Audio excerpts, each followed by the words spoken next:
Halo semuanya, pada sesi ini kita akan melakukan praktik sebagai tindak lanjut dari materi yang telah saya sampaikan sebelumnya, yaitu fundamental data dan setup Excel. Untuk itu kalau kita lihat ini tampilannya masih normal yaitu 100% tapi tidak begitu terlihat sehingga kita perlu zoom agar tampilannya lebih mudah dibaca. Saya kira ini cukup. Nah, langkah pertama yang harus kita lakukan adalah jangan lupa memberi nama sheet-nya sesuai dengan data yang akan kita olah. Karena data ini tentang data pasien, saya beri nama data pasien agar mempermudah kita untuk mengetahui sheet ini tentang apa. Oke, kalau kalian sudah belajar berbagai jenis data, kita punya data berupa numerik, yaitu ini ada berat badan, kemudian data teks, di sini ada data teks, kemudian ada data tanggal. Oke, sekarang kita fokus dulu di bagian nama. Kita ingin merubah ini agar konsisten, agar proper, yaitu setiap awal kata menggunakan huruf kapital. Kita menggunakan kolom bantu di sini nama. Kemudian ketikkan sama dengan, kita ingin merubahnya menjadi proper menggunakan fungsi proper. Ketik prop, nanti akan muncul fungsi terkait, kemudian tab, dan kita pilih nilai pada sel yang kita inginkan, kemudian enter. Nah, untuk semuanya tinggal ini kita drag ke bawah, nanti akan mengikuti. Nah, semuanya sudah konsisten, awal kata menggunakan huruf kapital. Nah, untuk tanggal kita ingin merubah formatnya menjadi format yang konsisten, semuanya dalam bentuk yang sama. Nah, yang bisa kita lakukan adalah ketik sama dengan, kemudian ketik teks. Setelah itu kita pilih bagian yang akan kita ubah, yaitu kolom tanggal. Kalau sudah kita menginginkan formatnya adalah DD dari bahasa Inggris D, kemudian MM dari bahasa Inggris month atau bulan, kemudian YYY untuk tahun. Ya, kalau sudah kita enter, formatnya akan sesuai dengan yang kita inginkan. Kemudian di drag agar semuanya konsisten mengikuti format yang kita inginkan. Nah, kemudian di bagian diagnosa ini, karena datanya adalah data pasien, kita ingin nih agar hasil diagnosa yang perlu perlakuan khusus atau penanganan khusus kita highlight agar nanti analisisnya gampang. Nah, di sini untuk diagnosa kita highlight bagian sakit berat. Kita bisa blok dulu bagian yang ingin kita highlight ya. Kemudian di bagian home ini akan ada conditional formatting.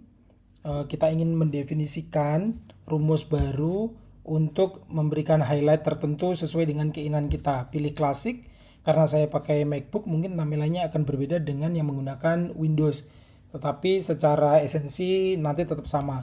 Kemudian pilih use a formula to determine which cells to format, kemudian kalian ketikkan rumusnya, yaitu sama dengan, karena di sini masih ada kata yang hurufnya ada yang besar, ada yang kecil, kita pakai fungsi lower agar semuanya terdeteksi baik besar atau kecil. Karena yang ingin kita cek adalah semua yang berada di kolom D, jadi kita gunakan tombol tanda dolar, jangan lupa. Kemudian D, kita mulai dari D2. Kalau sudah, kita tuliskan rumus fungsi selanjutnya yang kita highlight adalah sakit berat. Sehingga ketikkan sakit berat, jangan lupa menggunakan tanda petik tegak. Kalau sudah, kita oke.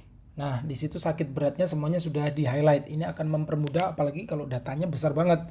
Jadi ini akan mempermudah untuk menganalisis data pasien mana yang tergolong kategori sakit berat. Oke, kalau sudah ya, karena kita sudah punya data ini, ada beberapa hal yang bisa kita lakukan untuk mempermudah ketika analisis. Kalau datanya banyak, apalagi kolomnya itu banyak banget dan barisnya juga banyak banget, kita bisa nge-freeze bagian baris. Misalkan bagian baris ini bisa kita freeze agar nanti ketika kita gerak-gerakkan ke atas bawah, judul kolomnya tidak berubah-ubah, jadi tetap di situ sehingga dibacanya gampang. Di bagian view kalian bisa cek, di situ ada freeze pane, kalian pilih freeze top row. Ya, karena sudah kita freeze, ketika kita gerak-gerakkan seperti ini, bagian nama kolomnya tidak akan bergerak. Nah, itu akan mempermudah kita ketika data kita banyak banget. Nah, kalau ingin nge-freeze-nya adalah bagian paling kiri, kalian juga bisa dari freeze tadi pilih freeze first column. Jadi nanti walaupun kita geser-geser seperti ini, bagian paling kirinya tidak akan bergeser-geser. Nah, ini akan mempermudah kita ketika mau membaca data.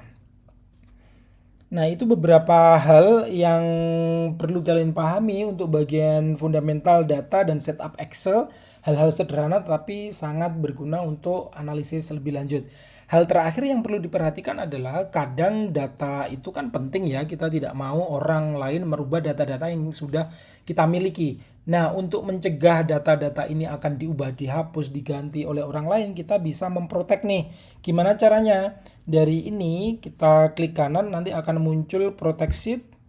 Nah, di situ tinggal kalian masukkan password. Misalkan passwordnya ini, kemudian verifikasi passwordnya apa. Nah, di sini kalian boleh milih nih apa saja yang bisa dilakukan oleh user terhadap sheet kita. Misal saya milih 2 hal ini nih, agar mereka tidak bisa menghapus kolom, tidak bisa menghapus baris, dan lain-lain. Coba setelah ini kita oke, kemudian saya mau menghapus data nih. Nah, ketika saya mau menghapus data ini akan muncul the cell or chart you are trying to change is on a protected sheet. Nah, sehingga kalau tidak punya passwordnya, tidak akan bisa mengubah ini, gitu. Jadi data kita akan aman, tidak bisa dihapus ataupun diubah-ubah sesuai dengan apa yang kita inginkan, kita pilih yang ingin kita protect apa saja, gitu. Jadi untuk hari ini cukup sekian, silahkan nanti kalian coba untuk praktek secara mandiri. Saya sudah menyiapkan data mentah juga, data mentah yang berbeda. Kalian bisa praktik di rumah untuk mencoba agar lebih memahami tentang fundamental data dan juga setup Excel sederhana. Sekian untuk sesi kali ini. Terima kasih untuk perhatiannya. Sampai bertemu di sesi selanjutnya.